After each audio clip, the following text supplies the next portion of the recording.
Mendoni që nuk patët kohë këtë 20 vjeçar që t'i definonit dhe disa çështje të mos ngeleshin më me mundësinë për t'u rihapur apo për t'u ridiskutuar? Ku çedoi ky definim i disa çështjeve që sot marrin akoma vëmendje në aktualitet? Me shumë të drejtë, po ju parafërsisht po jap një sqarim shumë thjesht. Ju keni disa mira ligje që duhet të sillen në frymën e marrëveshjes së Ohrit.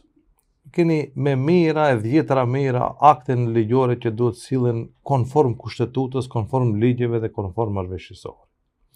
Çdo ligj, çdo akt ligjor ka qenë një luftë në vete që të mund të arrihet deri te kompromisi. Edhe shifni për shembull sa zgjati puna e sjelljes së ligjit të gjunjve.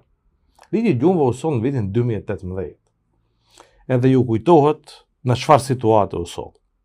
VMRO-ja bëri një rezistencë jashtëzakonisht shumë të fuqishme për atë ligj. Po jo vetëm, domethënë, nuk e nënshkroi kryetari i shtetit, duheshte të kthehet në lexim të tretë në parlament, edhe VMRO-ja në këto zgjedhje, si në fushatën parazgjedhore, në platformën zgjedhore të tyre, e promovuan se do e zhbëjnë këtë ligj. Siç e premtuan para elektoratit tyre se do e zhbëjnë ligjin e gjuhës shqipe, do e zhbëjnë balancuesin e kështu me radhë. Dhe kjo që ndodh sot nuk është rastësisht. Sado që të mundohen ta kamuflojnë edhe ta amballazhojnë me një frym kinse bashkëpunimi në qeveri.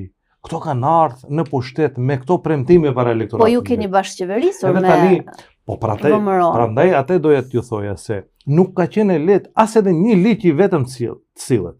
As edhe një akt i vetëm në ligjor në institucione të ndryshme të sillet. Ka qenë një luftë, do thoja edhe më e ashpër gjithë asaj periudhe se sa lufta e vitit 2001.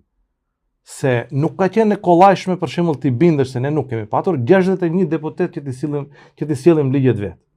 Është dashur patjetër një kompromis, se fundit do e çosh një ligj në parlament edhe nuk votohet.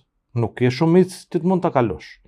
Prandaj duhet të gjithë ta dinë se nuk ka qenë thjesht edhe periudha me VMRO-n edhe me LSDM-n që të arrihen ato të zgjidhen ato çështje jetike që kanë qenë për shqiptarët. Ka qenë shumë e vështirë bile.